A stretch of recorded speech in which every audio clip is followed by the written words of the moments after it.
In this video हम competitive, non competitive and uncompetitive inhibition के graph को identify करना सीखेंगे। और देखिए बहुत ही सिंपल है, मतलब कि आप विद इन सेकेंड में आंसर दे सकते हैं। ओके, तो चलिए आइडेंटिफाई करते हैं।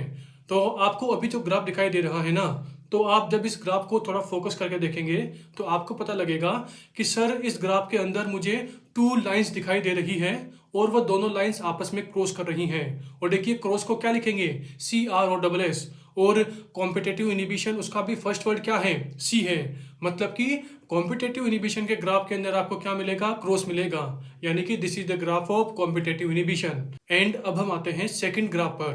तो देखिए अभी जो आपको ग्राफ दिखाई दे रहा है ना, आप इसे जब फोकस करके देखेंगे तो आपको इसमें ऐसे वी शेप की स्ट्रक्चर, वी अल्फाबेट दिखाई देगा।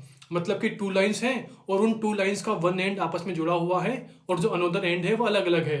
ओवरऑल आपको वी अल्फाबेट दिखाई दे रहा होगा। एंड जब आप एन लिखते हैं, एन अल्फाबेट लिखते हैं, तो देखिए एन के अंदर आपको वी अल्फाबेट मिलता है। जब आप एन लिखेंगे तो उसके अंदर आपको वी मिलेगा। देखिए सब कुछ आपको स्क्रीन पर दिख रहा है।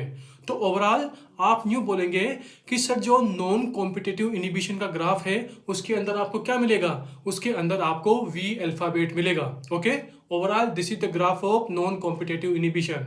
एंड अब हम आते हैं नंबर थर्ड ग्राफ। तो देखिए इस वाले ग्राफ को देखकर आप बोलेंगे कि सर इस वाले ग्राफ के अंदर मुझे ऐसे टू पैरेलल लाइन दिखाई दे रही है।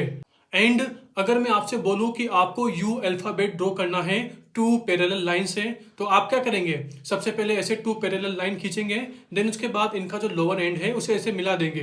तो ओवरऑल इस तरह से क्या बन जाएगा, टू पैरेलल लाइन से यू बन जाएगा। मतलब कि सर आप न्यू बोलना चाहते हैं कि जो अनकॉम्पिटेटिव इनिबिशन का ग्राफ है उसके अंदर हमें क्या मिलती है, टू पैरेलल लाइन देखने को मिलती है। तो देखिए yes, this is the graph of uncompetitive inhibition.